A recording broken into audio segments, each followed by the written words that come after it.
Un mensaje dirigido a la Iglesia Cristiana Internacional de parte de RCW. Así comenzó su clase, Mike Patterson, en Los Ángeles, California, en la Asamblea 2026. Quédate conmigo y quédate al final de este video. Después de una poderosa oración, Mike dijo: Iglesia Cristiana Internacional, sé que muchos de ustedes nos están viendo y solo quiero que sepan que los amamos profundamente, que los extrañamos y que significan mucho para nosotros. Queremos que sean parte de lo que Dios está haciendo. Estamos con los brazos abiertos y queremos que hagamos lucha libre con las Escrituras, para que Dios pueda juntarnos a todos y podamos ganar al mundo entero en nuestra generación. La clase de Mike se llamó Llamados hacia Él en grupos y habló de que Jesús construyó movimientos a través de grupos pequeños. A nuestro pequeño grupo le llamamos charla bíblica. ¿Pero qué es una charla bíblica? La charla bíblica refleja el modelo del ministerio de Jesús. Es decir, Él decidió dar su energía a tan solo unos pocos primero, porque ese sería el modelo de base para la iglesia del primer siglo. Cuando alguien se bautiza, llega a una charla bíblica y el líder representa a Jesús. Y los miembros de la charla representamos a los apóstoles. Es muy fácil apartarse de este modelo. ¿Por qué? Porque vivimos en un mundo muy tecnológico. Somos la generación más conectada en la historia de la humanidad y al mismo tiempo la más desconectada relacionalmente. Tenemos seguidores, pero no hermanos. Información, pero no la encarnación. La palabra se volvió carne en Jesús. Jesús era la palabra viva y Él entendió que un libro solamente, como la Biblia, no es suficiente para salvar al mundo. El libro tiene que cobrar vida en alguien vivo. Y este es paréntesis de Ana Pao, yo lo entiendo perfectamente. Mucha gente tiene su Biblia en su casa, pero nunca la abre. Nunca hay nadie que le comparte la palabra. Y así, como decimos en México, pues no. Continuamos. Mike dijo: Jesús debía iniciar un grupo pequeño en donde la gente tuviera contacto con la obra de Dios a través de otras personas y para poder ver el poder de Dios. Las primeras iglesias no tenían estadios, ni escenarios, ni redes sociales, ni cámaras. Sin embargo, voltearon a todo el Imperio Romano. La pregunta ahora es, ¿cómo? Y la respuesta es, se hicieron más pequeños. Verán, nosotros no crecemos haciéndonos más grandes. Nosotros crecemos haciéndonos más pequeños. La iglesia primitiva floreció en grupos pequeños. Y si investigas el libro de Hechos, en Hechos 2 del 46 al 47, enseña que se juntaban en una casa. Piénsalo, la iglesia realmente empezó con 120 personas en una casa. Hechos 5:42, los apóstoles iban de los patios del templo a predicar de casa en casa. Cuando Saúl quería perseguir a la iglesia, ¿qué hacía? Iba de casa en casa, sí, para arrestarlos y arrastrarlos y matarlos. En Hechos 20:20 dice que él predicó públicamente de casa en casa, o sea, Pablo. Pablo alertó a Tito que habían falsos maestros arruinando casas enteras. Y si te pones a pensar, en realidad estaban arruinando microiglesias. Entonces debemos entender que la iglesia en ese entonces no solo se expandió en púlpitos como los atrios del templo, también se expandió en la sala de una casa. Y Mike, claro, no está votando para que se vuelva el modelo así de que tienes que meter a gente extraña a tu casa, no. En Hechos 19:8 dice: Luego Pablo fue a la sinagoga y predicó con valentía durante los siguientes 3 meses, discutiendo persuasivamente sobre el reino de Dios. Pero algunos se pusieron tercos, rechazaron el mensaje y hablaron públicamente contra el camino. Así que Pablo salió de la sinagoga y llevó a los creyentes, entre paréntesis, discípulos con él. Bueno, ¿qué discípulos? Sabemos que Pablo tenía un pequeño grupo de 12 personas y eso lo pueden leer en el versículo del 5 al 7. Esos son los discípulos que se habían convertido ahí. en los versículos del 5 al 7. Se los llevó y tenían discusiones diariamente. Entonces asistía diariamente en la sala de conferencias de Tirano, donde exponía sus ideas y debatía. Eso continuó por 2 años hasta que las provincias de Asia escucharon la palabra del Señor. ¡Wow! O sea, en tan solo 2 años, mira todo lo que hizo. Esto nos enseña que cuando hay la oportunidad de estar en un lugar para reunirse, hay que hacerlo.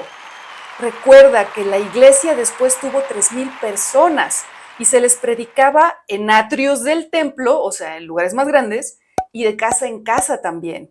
O sea, nosotros también necesitamos espacios grandes, con muchas personas, pero tenemos que mantener el fuego en lugares pequeños, con pocas personas, que son las charlas bíblicas. No hubieron iglesias en edificios durante los primeros 300 años en el cristianismo, así que piénsenlo. Dios podría haber escogido cualquier tiempo en la historia para iniciar su iglesia, ¿no? Sin embargo, eligió esta era en específico, porque Mike cree que quería que aprendiéramos la importancia de estos principios, de los pequeños grupos. O sea, no vamos a regresar enteramente, repito, a las casas a que invites gente extraña, no. Pero lo que vamos a hacer es ver la importancia del discipulado que tenían. En ese entonces llegaron a ser multitudes de 10,000, 20,000 y 50,000. Y muchos de ellos jamás escucharon directamente un mensaje de Pablo. ¿Por qué? Porque no se podían reunir todos al mismo tiempo. Entonces, ¿qué hacía Pablo? Se reunía con los ancianos. Pablo predicaba a una red de pocas personas y luego esas personas predicaban a más personas. Eso es lo que hoy simboliza a los líderes regionales. Mike inició una iglesia en Boston con 50 personas cuando empezó la pandemia. Y le dijeron que no podía reunirse presencialmente más que con 25 personas a la vez, y eso con sana distancia. Y con todo y eso, él agarró y dijo, bueno, pues voy a tener varios servicios los domingos. Y ese año la iglesia creció de 50 personas a 122 personas. Y no solo eso, después plantaron 5 iglesias. ¡Wow! Y se dio cuenta de que cuando tienes un grupo pequeño, más gente tiene que ponerse las pilas para colaborar en el servicio.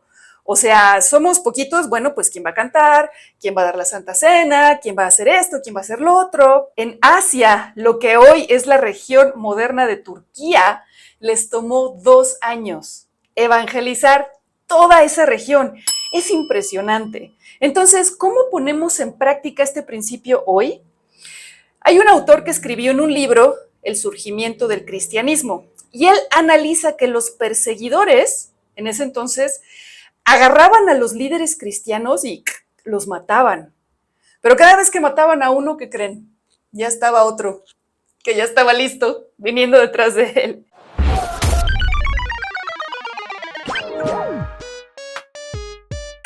La iglesia comprendía lo primordial, que era tener líderes y preparar líderes todo el tiempo para poder sostener el movimiento.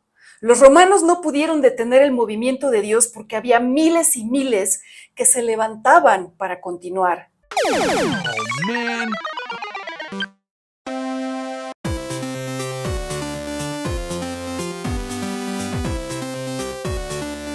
Necesitamos una revolución en nuestro movimiento de líderes de charla bíblica. Enviar personas no es suficiente para que un movimiento explote. Necesitamos enviar personas capacitadas. Entonces, ¿quién está capacitado para dirigir una charla bíblica? Mike cree, basado en Hechos 6, que hay 2 cualidades para que una persona pueda ser líder de charla. La primera es que pueda dar los estudios bíblicos, los principios básicos. Claro, si necesita apoyo de otras personas, pues también, ¿no? La segunda es que pueda discipular. Por favor, vea la clase de cómo discipular y cómo ser discipulado, disponible también en español. Enfocarnos en pocos es la clave para cambiar el mundo. El timón de un barco es muy pequeño, sin embargo, da dirección a una cosa enorme. Las células del cuerpo son pequeñitas, pero se dividen y se multiplican. Un incendio incluso puede iniciar con una chispa muy pequeña. Vamos a Juan 1:35. Al día siguiente Juan estaba otra vez ahí con sus 2 discípulos. Al pasar Jesús, Juan lo miró y declaró, miren, ahí está el Cordero de Dios. Cuando los 2 discípulos de Juan lo oyeron, siguieron a Jesús. Jesús miró a su alrededor y vio que ellos lo seguían. ¿Qué quieren?, les preguntó. Ellos contestaron, Rabí, que significa maestro. ¿Dónde te hospedas? Vengan y vean, les dijo. Los 3 años que Jesús caminó con sus discípulos fue para entrenarlos. Fíjate cómo en el ministerio de Jesús no se comenzó con milagros, ni con la misión, ni con las prédicas, no. Empezó con vengan y vean. Y después la Biblia dice que pasó el resto del día con ellos. Antes de que Jesús iniciara una revolución, él formó un grupo, una unidad familiar pequeña a la cual llamó apóstoles. Ven a nuestra convivencia. Ese es el primer acercamiento que tenemos que tener con la gente. Es un grupo que pertenece al cuerpo de Cristo. Nosotros pertenecemos al cuerpo de Cristo. Y les tenemos que decir a los demás, vengan y vean nuestra convivencia. Hay que caminar con las personas como una comunidad. Cuando la persona peque, porque va a pasar, ¿verdad?, y nada más se lleva con una persona del reino, la que le da los estudios, pues obviamente le va a dar pena en la mayoría de los casos. Esa persona necesita unas cosas que llamamos líneas de vida, o sea, otros discípulos, amigos, con los que pueda hablar con confianza acerca de lo que pasó. Hay mucha confusión en lo que una charla bíblica debería de ser. A veces pensamos que una charla bíblica es solamente venir los jueves y compartir la fe. Pero no. Necesitamos construir relaciones profundas donde la gente no solo se bautice, sino que permanezca. Cuando la gente se va de una iglesia, también tiene que ver con la comunidad de la iglesia, ¿sabes? Una persona que se llama Marco, platicaba Mike, dijo que no solo había recibido enseñanza de la charla bíblica, sino que recibió una experiencia de amor. Le dieron ride, ¿no? Le ofrecieron comida. Marco dijo, supe que Cristo estaba ahí por el amor y el sacrificio de las personas. ¡Wow! ¿Tú solo asistes o ayudas a alguien a que pueda ir? Claro, con seguridad y todo lo que quieras, ¿no? Pero a veces nos pasamos de espectadores, ¿no crees? Cuando Mike llegó a la iglesia de San Francisco, platicaba, se dio cuenta de que operaba esa iglesia en lo que se conoce como el sistema de clero y laicos o el sistema clero-laicos. Este es un sistema que se fundamenta en la idea de que solamente el staff y las personas contratadas, los internos, hacen el trabajo y que los demás solamente van los domingos. Es así como operan los católicos. En la iglesia católica se tiene un cura y la gente pues nada más va a misa y se va. Y ya. Hay un efecto, fíjate, que se llama el 80-20. Significa que el 80% de los resultados de esa iglesia viene tan solo del 20% de ella. Y si haces eso, donde solamente la gente que sirve hace algo por la iglesia, pues no vas a pasar de cierto punto. Y lo hemos visto.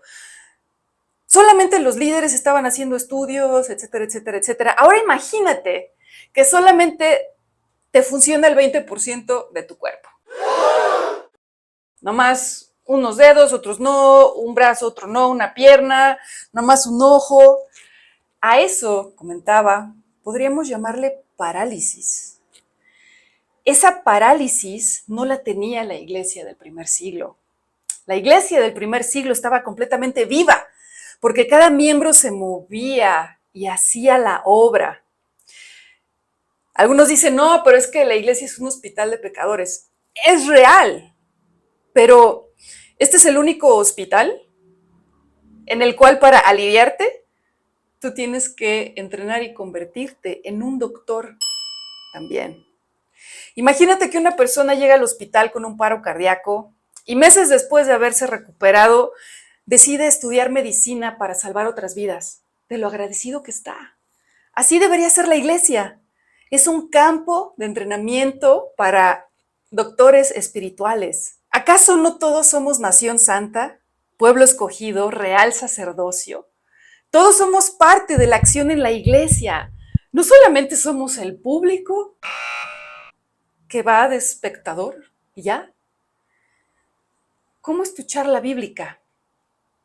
¿Ya tienes ubicado a la siguiente o al siguiente líder que pueda estar en tu lugar para que tu charla se divida como las celulitas y crezca?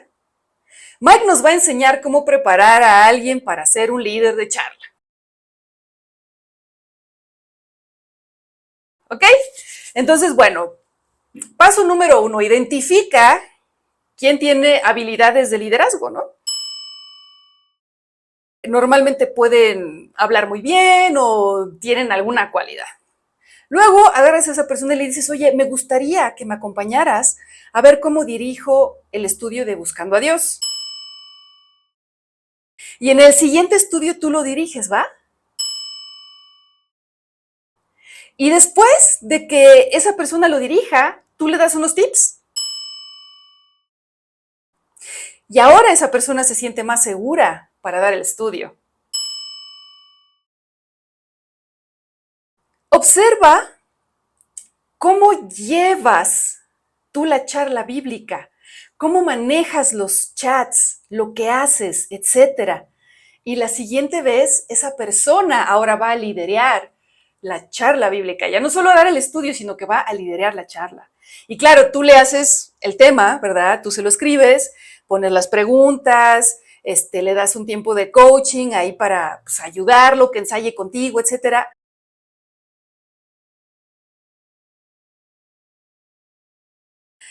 Y tú como entrenador también hay que alivianarse, ¿no? Cuando estamos entrenando a alguien, las personas no van a captar todo a la primera. Hay cosas que a veces uno dice, híjole, aquí me encantaría intervenir porque creo que se le está yendo. Claro, va a pasar y en casos muy extremos tienes que intervenir. Pero recuerda, te tienen que ver primero tú cómo lo haces y después tienen que practicar y poco a poco se van a ir perfeccionando. Entonces, Mike platica un ejemplo de una vez que pues agarró así a alguien en la emoción así de, no, ya te conozco y tú vas a ser líder de un estudio bíblico. Entonces llega, ¿no? El chico al estudio bíblico sin haber escuchado o visto a Mike cómo lo hacía y empezó así súper autoritario, ¿no? Él empezó a decir cosas al que estaba estudiando así de, tú no vas a hablar hasta que yo te diga. Y Mike así, ¿no? Y pues obviamente pues eso no salió nada bien.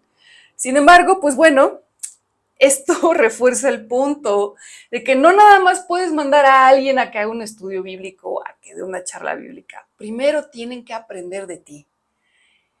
Y les tienes que dar su entrenamiento, pasar tiempo con ellos, ven y vean, y aprendan y después hagan.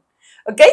Entonces, si tienes una iglesia que no está levantando líderes de charlas bíblicas, tienes una iglesia con parálisis.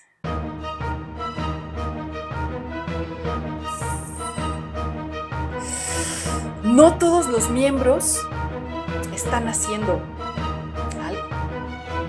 Vamos a ver la historia de un hombre que de hecho sí estaba paralizado y que fue a una charla bíblica. Vamos a Marcos 2 y lo vamos a tomar desde el versículo 1. Esta charla bíblica era la de Jesús, por cierto. Cuando Jesús regresó a Capernaum varios días después, enseguida corrió la voz de que había vuelto a casa. Pronto, la casa donde se hospedaba estaba tan llena de visitas que no había lugar ni siquiera frente a la puerta.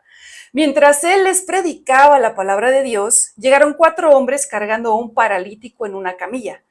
Como no podían llevarlo hasta Jesús, debido a la multitud, abrieron un agujero en el techo, encima de donde estaba Jesús. Luego bajaron al hombre en la camilla, justo delante de Jesús. Al ver la fe de ellos, Jesús le dijo al paralítico, hijo, tus pecados son perdonados. Algunos de los maestros de la ley religiosa que estaban ahí sentados pensaron, ¿qué es lo que dice? Es una blasfemia. Solo Dios puede perdonar pecados. En ese mismo instante, Jesús supo lo que pensaban. Así que les preguntó, ¿por qué cuestionan eso en su corazón? ¿Qué es más fácil decirle al paralítico? ¿Tus pecados son perdonados? O ponte de pie, toma tu camilla y camina. Así que les demostraré que el Hijo del Hombre tiene autoridad en la tierra para perdonar pecados.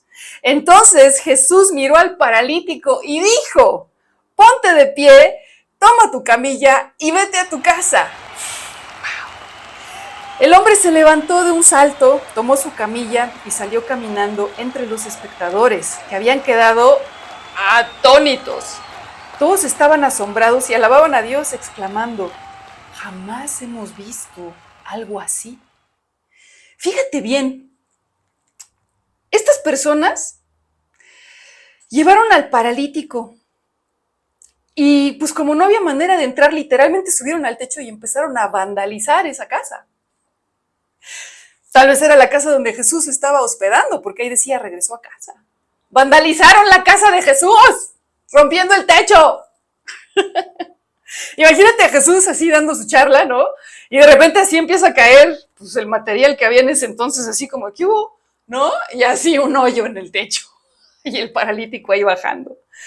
Fíjate lo que los hombres estuvieron dispuestos a hacer para que su amigo llegara a Jesús. Fíjate lo que estuvieron dispuestos a hacer. Vivimos en un mundo que está paralizado por 1000 cosas. La depresión, la ansiedad, el abuso de sustancias, la inmoralidad, el alcoholismo, etc. ¿Quiénes son esos amigos verdaderos de estas personas que están así, que van a hacer lo que sea para traerlos a los pies de Jesús? Eso es lo que realmente es una charla bíblica. Pero Mike, algo que descubrió es que antes de enfocarte en la misión, primero debes de sanar tú mismo. Y a veces como cristianos estamos paralizados en algunas áreas de nuestras vidas. Algunos hemos pasado por algunas cosas, otros han pasado por mucho y otros por muchísimo. Tenemos que sanar, tenemos que restaurarnos. Y aún en las cosas que no están saliendo bien ahora en tu vida, quiero que veas cómo Dios ha permitido todo eso, todas esas lastimadas, por nuestro bien, porque algo nos está enseñando a través de ellas, pero no nos quiere dejar así. O sea, acuérdate de la escritura donde el ciego, Jesús le dice que esto le ha pasado para que se muestre la gloria de Dios.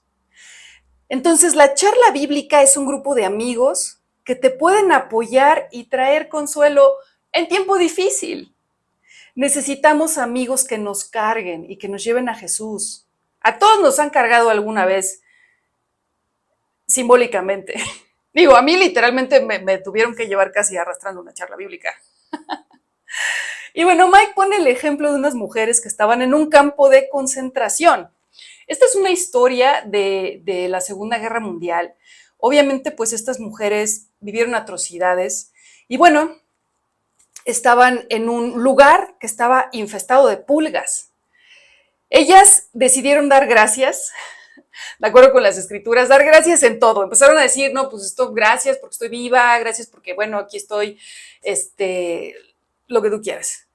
Y una dijo, y gracias por las pulgas. Y la otra le contestó, no, hombre, pero ¿qué se te pasa si de ninguna manera voy a agradecer por estas pulgas? Estamos infestadas de pulgas. La palabra dice que demos gracias en todo. Bueno, agradecieron por las pulgas. Después de un tiempo, esas mujeres empezaron a hablar de Dios. Y en ese lugar se empezó a juntar pues más mujeres y más mujeres y más mujeres. Y no las molestaban los guardias. Y fue impresionante, porque era como de cómo se salieron con la suya estas mujeres, ¿no? Después de entrevistar a los guardias dijeron, no queremos entrar ahí por la infestación de pulgas. Entonces, fíjate, esas pulgas de las cuales se había quejado una mujer, y esas pulgas Dios usó para que se pudiera compartir de su palabra. Entonces, a veces lo malo que nos puede estar pasando, efectivamente, es una protección de Dios. Vamos a continuar. Mike invita a estos consejos prácticos. Mucha gente aspira a ser líder de charla. En realidad, todos debemos aspirar a ser líderes de charla. O sea, la Biblia nos exhorta a que todos podamos transmitir el mensaje y de alguna manera somos maestros. Entonces, después identificamos quién nos puede seguir en el liderazgo, en la multiplicación. Si tú eres líder de charla, no te quedes ahí. Empieza a buscar quién te puede reemplazar. Porque acuérdate que aquí no se trata de superestrellas. La iglesia del primer siglo se multiplicó y se levantó una y otra vez. Por eso los romanos no pudieron acabar con ella. Entonces, ya que identificaste a quién vas a entrenar, tienes que construir charlas que estén padres. Por favor, échenle ganas. No lo dejen al último minuto, así de, voy a hablar. No, echen producción, por favor, producción. Tienen que ser cautivadoras, retantes. Tienen que capturar la atención de la gente. O sea, la gente tiene que salir de ahí así de, órale, yo sí quiero estudiar la Biblia. Quiero pertenecer a esta comunidad, a esta familia. No, y aquí buscan a Dios. Líder de charla, qué bueno que haya ChatGPT. Yo personalmente lo uso, pero el ChatGPT no te puede reemplazar. Es una herramienta, es una gran herramienta. Pero no nada más le pongas, hazme un devocional de shalala y ya, enter y lo lees. No, por favor, produce, por favor, produce. Y claro, si necesitas estas herramientas, lo puedes hacer. Y también tenemos que tener juntas de líderes de charla. La sugerencia es que sean los domingos, porque pues normalmente es cuando todo el mundo está ahí. Lo que pasa es que termina la prédica y después hay una junta, ¿no? Donde se les predica nuevamente a los líderes de charla y se les equipa para que sean mejores. Como líder de charla tienes que inspirar a otros a ir a la iglesia, no ahuyentarlos. Y eso, paréntesis de Ana Pau, también va para la alabanza, por favor. Tenemos que tocar temas en esas juntas de, por ejemplo, a ver, ¿a quién le podemos llevar la Santa Cena? ¿Quién está enfermo? ¿Quién no vino? ¿Cómo podemos ayudarlo? Bueno, y quiero hacer un paréntesis. También se ha caído en cosas muy extremistas de autoritarismo, así de, ¿por qué no fuiste? No, acuérdate, tenemos que amar a los demás y estamos para apoyarlos. Y si hay alguien a quien tienes que soltar, lo sueltas. Acuérdate que en RCW, como predicó Jason Dimitri, es que la gente realmente quiera estar aquí. Y quien no quiere estar aquí, no pasa nada. Los seguimos amando, oraremos por ellos y estaremos con los brazos abiertos para cuando quieran venir. Pero eso tampoco significa que nos vamos a ir al otro extremo. O sea, sanamente vemos a quién podemos ayudar, ¿ok? Y Mike cierra esta clase, súper clase, con esta frase. Recuerda que el futuro de la iglesia no radica en qué tan grande estemos, sino en qué tan profundos sean nuestros grupos pequeños. Yo soy Ana Pau y traje para ti mi resumen en español de la Asamblea 2026 que se llevó a cabo en Los Ángeles, California. Hasta la próxima.